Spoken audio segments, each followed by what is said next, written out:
And welcome to another exciting episode of the Super Fantastic Exchange. Guys, I can't tell you how excited I am to introduce and get a chance to talk to this guy, none other than Jay Draper. You guys give it up for Jay.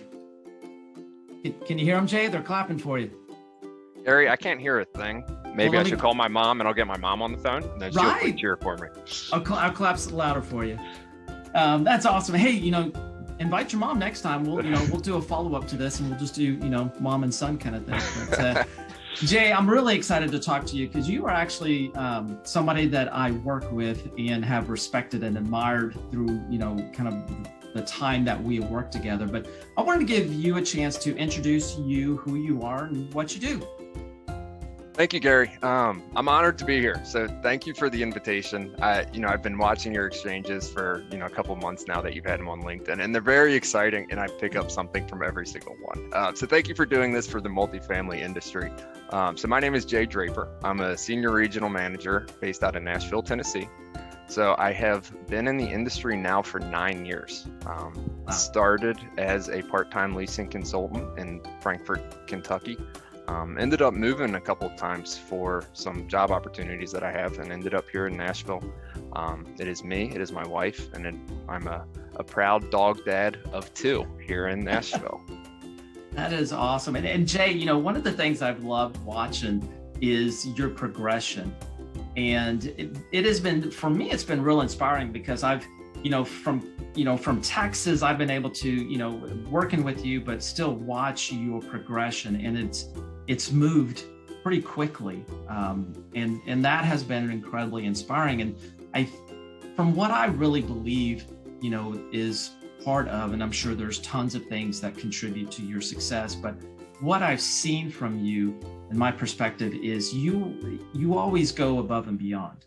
And so when something is asked of you, you kind of take that next level approach to it. So, hey, if you want me to do X, I'm going to do X, Y, Z just to, create a greater value from my contribution. And I think that's part of what contributes to your success and your career growth. So that was my perspective.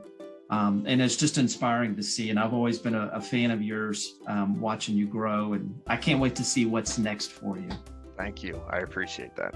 Absolutely. So Jay, you and I have connected before, and I asked you, I was like, hey, Jay, what are the things that inspire you? And I really love your 3 points. And we're going to talk about all 3 of those points because I think they've got incredible value. So let's jump in to the first value, which I really, really like. And you wrote is developing leaders to maximize their potential. Sure. And I really find that fascinating because it's kind of a selfless approach. But I want you to share your perspective and why does that inspire you? Yeah.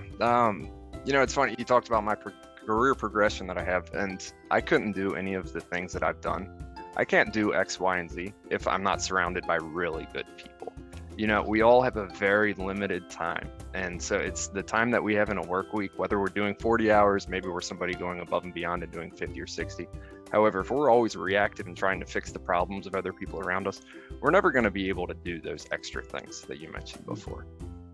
So I would have to say it's the people that it's starting with the hiring, it's finding great people. And in terms of really that personal and the professional development that I have with my teams, the one thing that I've kind of found, and it's really been interesting, and I've really discovered this recently, is when I'm speaking to people, whether it's an interview or whether it's a current associate in some kind of mentor program, the one question we're always asking our associates in an interview or a new hire in an interview or our associates is, where do you see yourself in 5 years? It's a pretty blanket answer. It's right. Probably, I want to be in my job and doing really well, right? That's your conservative person. Or your aggressive person's like, I'm going to be in your job. And so I always like that answer, right? Like, time out, brother. But that's all we get, right? In terms of where did they picture themselves? So I've actually been asking people more recently, where do you see yourself at the end of your career? Because it's funny because I'm looking at people's faces and it's like they've never even registered that thought before. Wow. So if I'm interviewing a community manager, like, where do you see yourself at the end of your career? Like, I don't know, regional manager, vice president? I don't know, but I'll talk to some, because we have superstar associates that are on our properties. And these guys that we have right now, these are the next executive vice presidents. These are the next COOs. So really, I think one of the biggest things to kind of work on that professional development people is open their minds to what their actual potential is. Not a lot of people have that ingrained in them of what they're actually capable of. We kind of look at these executives, and no offense to any executives, but they're not superhuman people. They're not people that are generally going to have the highest IQs. They're really emotionally intelligent. They're courageous. They do a lot of great things. So really for me, it's the first step of really locating who those superstars are and kind of empowering them to realize your potential is much greater than you realize, right? Like, I can look in you and see this right now, that you can do all of these things that you haven't even registered. So I think that's helpful in a couple of ways. Obviously, it's your leader's responsibility to help them find that path that they have. But the other thing, it helps them to start focusing on some of those goals and some of the things that maybe they need to start working on, right? If I'm a community manager, if I'm only focused on the regional manager role, maybe I'm going to focus on helping sister properties and things like that. But let's start looking at, what do VPs do? Because our career is very short. So let's maximize the time that we have right now to really develop you into some of these different areas. So when you become a regional, that VP step is much easier. And then the executive VP. And then let's get you in the chief suite somehow. So. Right? That is awesome. A couple of things I picked up through your conversation there, Jay, is one is not being reactive. And I think that's a really powerful statement. And a lot of us kind of flow through by default saying, hey, I'm just going to react to my environment, my circumstance. But I love how you're addressing that head on with your team, saying, let's be proactive with the things that we're doing so that we don't get caught off guard on our heels. I think that's great. Jay, my mind is blown when you shared where do you see yourself at the end of your career? I mean, what an incredibly brilliant question to ask. And I think that's something that we really miss, because, the 5 year, where do you see yourself in 5 years, is so ingrained in us as part of the interviewing, but it puts a cap, it puts an artificial limit on our thinking ahead. And I love how you are asking that question to create a thought or a consideration of even more than just 5 years, 10 years, 15 years, wherever they're at. I think that's a brilliant question to ask. And that gets them thinking, to your final point in this is, if I'm here, I'm thinking 2 levels ahead. Sure. I'm constantly thinking 2 levels ahead. That's part of being proactive. And you're just tying all of that in. But it also puts the burden on 2 different people there as well. Yeah. Right? Because then as the leader, once you have that information of where you need to be, it's also my job, and it's my leader's job for me, is to start getting me some of those tools as well. Yeah. And for me to give that person the tools and give them the opportunities that they might not have had before. Because now that they've maximized it, I'm telling you, you ask people these questions and they get that, they're going to start asking you, like, what are some of these things? And so it's our responsibility to start being able to share that information. Yeah. Oh my God. They start challenging you as a leader to help them become the leaders that they're destined to become. That's brilliant stuff. And that kind of leads into the next point that you shared, inspires you, and that is the willingness to say yes. I think that's a big block for a lot of people, because there's we all have that tendency to kind of focus on the negative. Hey, I don't want to do something new. It scares me. Change scares me. But you shared that, you have a willingness to say yes to do something positive. So share with us, what does that mean to you? Sure. There's a quote I love. Growth is on the other side of fear. And this is something that I've kind of figured out early in my career is, there's been opportunities that I've had where it was presented to you, and we all get kind of that nervous, anxious feeling, like we're afraid of failure is a big one. Yeah. We're insecure in our own abilities, but we're going to come up with a million other excuses because we don't want to address those things. I'm too busy, like whatever the case is. Yeah. So there's a couple times early in my career where I didn't raise my hand when I kind of felt those feelings. I had all the great excuses, but then somebody else stepped up and somebody else did that. And then somebody else got that promotion in front of me, or got the opportunity, or got the praise. And so that regret that I felt in those times really kind of directed me to start thinking in that way. As soon as I'm feeling this anxiety or feeling this fear or feeling this nervousness, that's a sign that my body is telling me this is the direction you need to go. Because that's where we're going to start learning new things. You know, specifically in our multifamily industry, which we both work in, you know, some of the things might be if I'm a leasing consultant and there's a resident that's upset because of some maintenance issue that did not get resolved, it's much easier for that resident to come in the office and as a leasing consultant to say, why don't you speak to our manager? She's going to handle that issue for you. But if you're the leasing consultant and you want to progress your career, have that conversation with the resident, resolve that issue for them, and then tell your manager, hey, don't worry about it. I got you. We took care of this. And you know, that happens in a number of ways. So it's one of those things. It's just as soon as I feel that, and I've observed it as well with tons of other leaders also, let's push through these moments, because I promise you the next time you experience something like that, you're going to have those skills now. You're going to have the confidence to do it better. That nervousness, that anxiety, that fear, that's all going to go away the next time you do this. So it's really something kind of on that personal development level that I've felt has really been successful for me and kind of others that I've experienced around me. Yeah. No, I love that. Share that quote again. Say that quote again about growth is on the other side of fear. Growth is on the other side of fear. That is so amazing. And I love, there's another quote that I really love is just say yes and figure it out later. You know, so jump into it, you know, to say yes and then figure it out. And you know, that really is, because I think, just like you said, fear kind of blocks us from getting to that growth. And so you have to say yes to get to the green grass, to get to that opportunity. You'll figure it out, you know, and once you do, that's an opportunity to help you continue to grow. And I think that's absolutely amazing. It's brilliant. And I like your example about the leasing consultant. You really do find those associates, whether it's a leasing, an assistant, a community manager for that matter, you know, if they step up, which, you know, for something that would kind of normally be like, you got to send it to the next level. If they handle it within, you know, good business sense and, you know, make a good solid decision and can explain their decision, I think 99% of the time, even if they make a mistake, it's okay. You just got to say yes to that challenge and overcome the fear. Absolutely. Get in the right pond, right? Throw me in the right pond. As long as it's the right one, I'm going to figure out how to swim somehow. Absolutely. And raise your hand.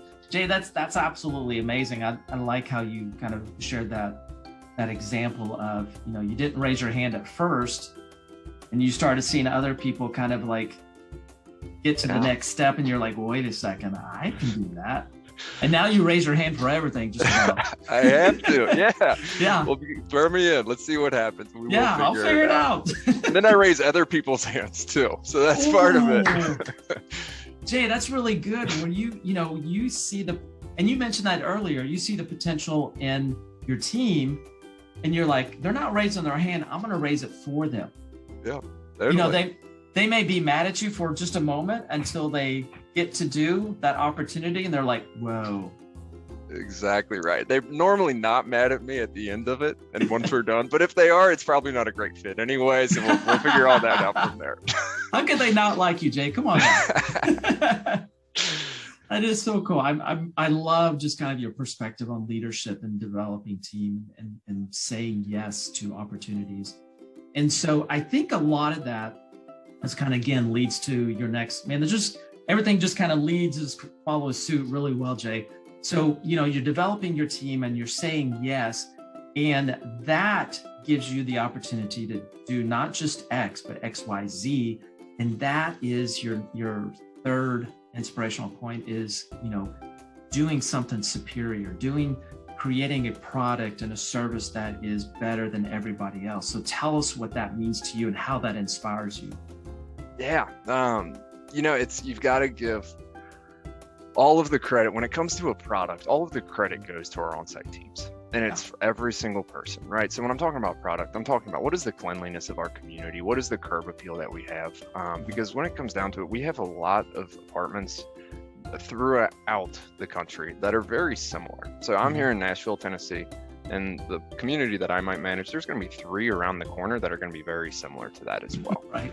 So the difference is the amenities are going to be very similar. So the difference is going to be, what does our property actually look like, and what does the product actually look like? Because that's what people are going to be noticing. And I think we actually are at a time right now where there's a huge advantage for those communities that are taking advantage of that time to focus on curb appeal.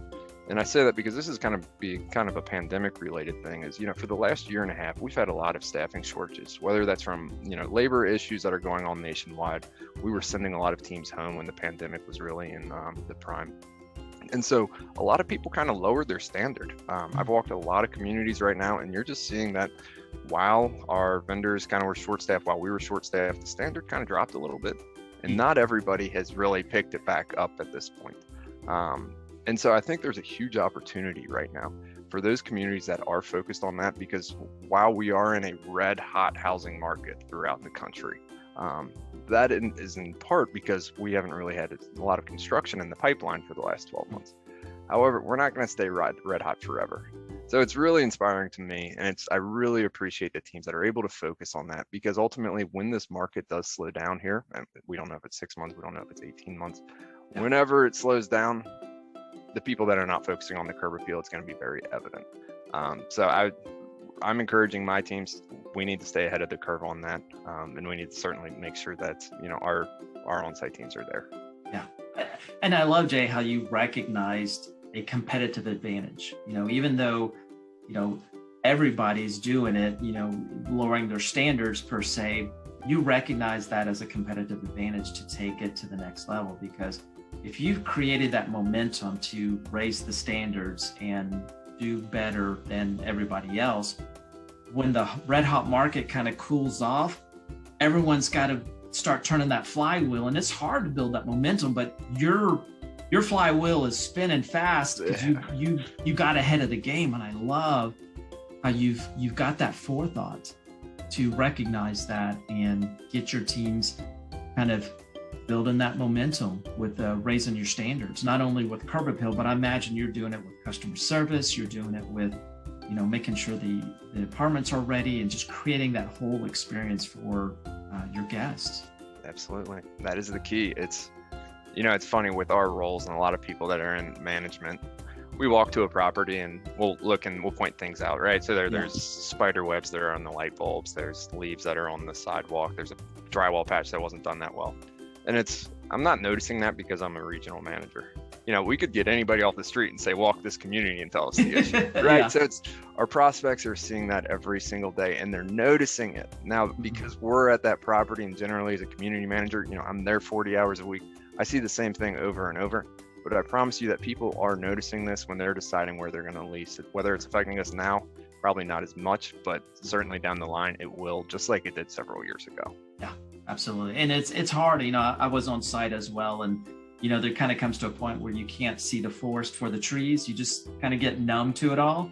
Yeah. And so, it's important to have a different set of eyes come on, the community, kind of walk it and notice it, as a regional manager, senior regional manager, VP or whatever, a lot of, I remember being on site and when my regional came out there or my VP came out there and they noticed something, it was like, exactly. You're like, how did I miss that light bulb or that spider web or whatever? But, if you've got a really good leader, that notice or that notation is not done in malice, but to help, sure. And I think that's what you do to continue to raise your standards and continue that momentum, with creating and like you said, a superior product. Sure. I love that.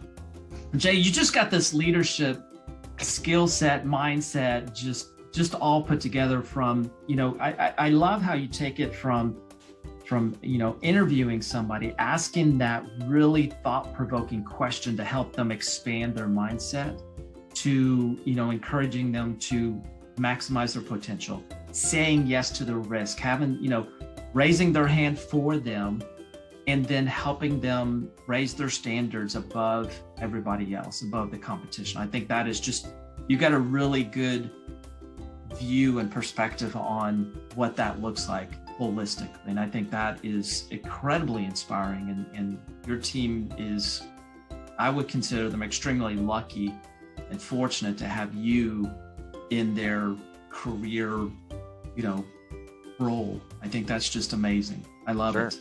Thank you, Gary. And that's just a small piece of the pie, right? You only gave me 20 minutes. I know. We could go on all day long. This could be an all-day conversation. Absolutely. I mean, with your experience and my experience being on site, we could talk all day long about all of this. And I think this is fantastic. But I really feel inspired because you really touched on some really deep moments that are foundational for what a lot of the other pieces of the puzzle stand on. So I think you really covered some really good topics, and just wonderful. So Jay, we're getting close to our time, which is hard to believe. It went so fast. But I know, just like that. And so what I want to do is I want to give you an opportunity to close us out with a closing thought. Totally. I listened, for anyone who didn't listen to your exchange with Paul Marks, recently came out. Great exchange. So go back and listen to it if you haven't already. So one of the things that you guys discussed, and is interesting because it also mirrors my career, is we're seeing a lot of people that have started in this industry and kind of built their way up, right? So you start as the part-time leasing consultant, maybe you start as a leasing consultant. And like we talked about, those are our current executive leaders. And those are really good, feel-good stories. But there's another side of the coin. The other side of the coin is our turnover rate in our industry is 33%, with the national average being 22%, right? So I think there's a huge opportunity that while we do see a lot of these people that move quickly through the ranks, to make sure that we have leaders in place and that we are focused on all of our associates to make sure that they find that same love that you and I have for this industry. Because it truly is a great industry, whether we fell into it backwards completely by accident and maybe we're trying to get out of it every single day, but we're not, you're stuck in it. So I think that, again, that burden is really on that associate. So I would kind of have just a closing thought for anybody who is listening to this, who might be in some of those on-site roles, and maybe they're thinking this isn't the career for them. I would certainly encourage to reach out to, their supervisor, have those conversations and say, hey, I want to do more. I want to develop. I want to raise my hand. Maybe they're not getting that support in their company. Reach out. LinkedIn is a great resource, right? You could search on LinkedIn and find anybody in that next level above you.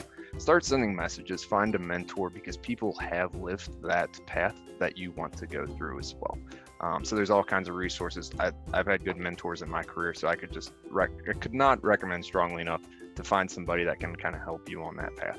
Yeah, absolutely. Jay, I think you really summed it up, and essentially what you put into it is what you're going to get out of it. So if you just kind of haphazardly, you're in the multifamily industry, that's all you're going to get. But if you really jump into it, like Jay has, he's raised his hand, he's developed leaders, he's challenged people to think differently, you're going to get so much out of it. And supporting other people in their journey as well is incredibly fulfilling. And I've seen Jay, be a huge example of that. So Jay, that's a wonderful closing thought. I can't thank you enough for being part of the Super Fantastic Exchange. Guys, make sure you like and subscribe to the Super Fantastic Exchange. If you see Jay out and about, please tell him hello and great job, and ask him where he sees himself at the end of the career, because I see a C-class in his future. So, all right, guys, thank you so much. We'll see you on the next episode of the Super Fantastic Exchange. We'll see you guys.